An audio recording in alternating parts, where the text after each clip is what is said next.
Let's turn our attention now to the most modern and perhaps the most contentious member of the football family, VAR. Oh, you love it then. Hailed by some as the hero we need, derided by others as the villain we never asked for, it's time to dive into the impact of VAR this season and dissect those decisions that have fans and pundits alike up in arms. All right, any key awful decisions that spring to mind? Well, we've had some go against us, but we've had some go for us as well. I mean, the Arsenal one was very controversial with a lot of people, but there was nothing to say. It should have stood. But there's been some horror shows, hasn't there? I think, was it Burnley the other day? There was one in that game. Was it the foul on the keeper? There's been a lot. There's so many. I think every week, so Liverpool. We're seeing one every week. That's an Tottenham. absolute. I think if you already this season, if you spoke to the managers of each club, they'd say sack it off.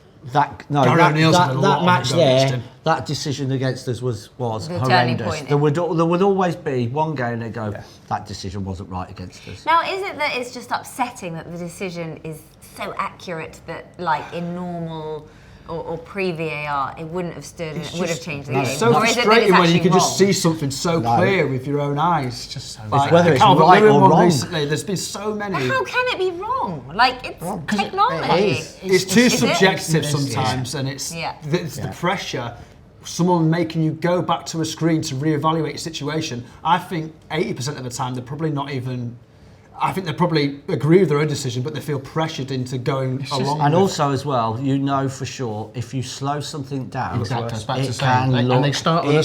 look horrendous. And they freeze the picture there at the worst possible moment, and you go, just play it in real time, and then we'll get a real judgment of actually did that player mean to commit that foul with a straight leg, was it actually accidental and it's two players coming together? I think the cup games is what really settles it for me, is how refreshing it is watching cup games. I think everyone's been saying the same thing. If you look around anywhere, people are saying how much better it is, just the flow of the game and the entertainment value of watching a game. And do you know what? You can get a decision go against you, but people aren't as worried. Do those games feel a little bit more meaty as well? They do, yeah. A bit so more much more. The dark aggression into them. Casido's a lucky boy because when Chelsea played Newcastle and there was no VAR, I mean, that tackle the first minute was disgraceful. But it was disgraceful. For a fan watching it, I actually enjoyed watching it. I bet you did, yeah. Well, no, I love it.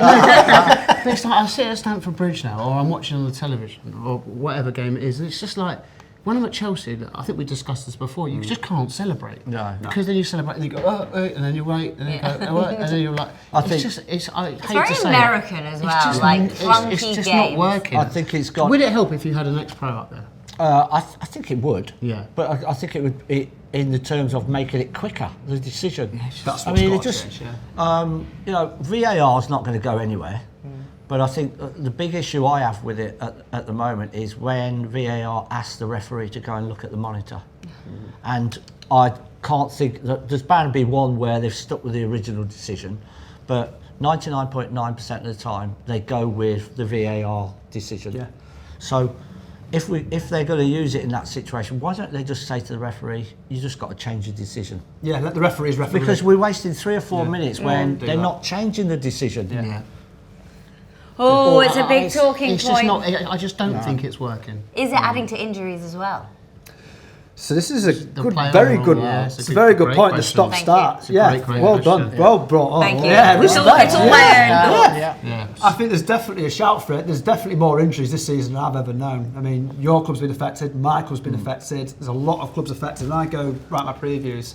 I'm looking. It's so hard for me to call things because I'm looking at it. Half of the squads are often missing or doubts for the games. It's been brutal this year, and I think there's definitely an argument for it, to be honest with you. What's that play on rule, isn't it? And they blow late, and then they do the late. It's like if it's offside, it's when it's clear. You can. I think what it's doing is and the more subs as well. It's taking the responsibility away from the assistant referee and the referee because they can just let the game go, knowing that VAR are going to check it. Yeah, just go with your gut. It's usually the right decision. And that one with Liverpool. Is that a life thought as well? Always follow your gut. But they didn't stop it, did they? What did you think about the Liverpool Spurs one? I was just about to when ask they that. didn't even. It's like you read my mind. Well, they did Liverpool Spurs. Did they just look at the wrong thing? Yeah. That's probably the word. That is the worst of the season, isn't it? Yeah, we mentioned that. Yeah, it was like, yeah, you're all good to go, and it's like, all good What? to go. What? So, is it a goal or not a goal? They should be able to call it back. I know it's just stupid. If there's a blatant thing, you go right. Do you know, he's only passed the ball backwards. We can't call it back. It's like no, you've given a goal that's wrong. Do you know what I mean? Just call it back for the sake of 30 seconds. Do you know what I mean? Decisions like that are going to seriously bugger people up. Yeah. Why can't they go? We got it wrong. Yeah. But I think VAR. They're doubling down. Well, they're just like, we're in this now. Just own it. But don't you think what VAR will say is they'll come back with they'll say, well, actually, our percentage rates with using the referees and VAR is higher. But I think what we're saying is, if we're going to use it, which we are, it's got to be so much sharper and a lot less time. It's got to be quicker. Football's an entertainment game. You've got to remember that. And I think that's I agree. the biggest factor for me. Yeah. The biggest argument is you've got to keep the fans entertained, and I think that's the first thing I'd change. I think that most people are the same. I find that quite interesting because you're quite a stats man, data, so I thought you'd love it.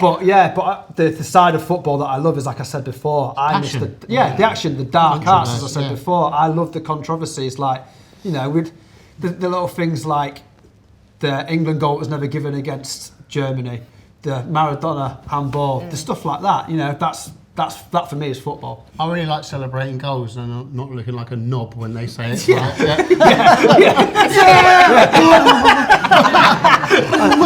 accurate. I reckon you're like me though. Is when you're sitting inside the stadium watching the goal goes in, you try and go behind and look for the nearest TV rather than celebrating. It's like, where's everyone? You can see it in the stadium and everyone's looking around for the nearest TV to have a look. And then if you sit near the press box, they're all looking into the press box and they're like, it's like, sit up with his head, Caesar. I don't know which way to go. Goal, no goal. It's just unbelievable. All the away fans are like, wow. Oh, great. Yeah, it's going really well. I love it. Nice to see you. Oh, this is nice to be back in the pub, isn't it?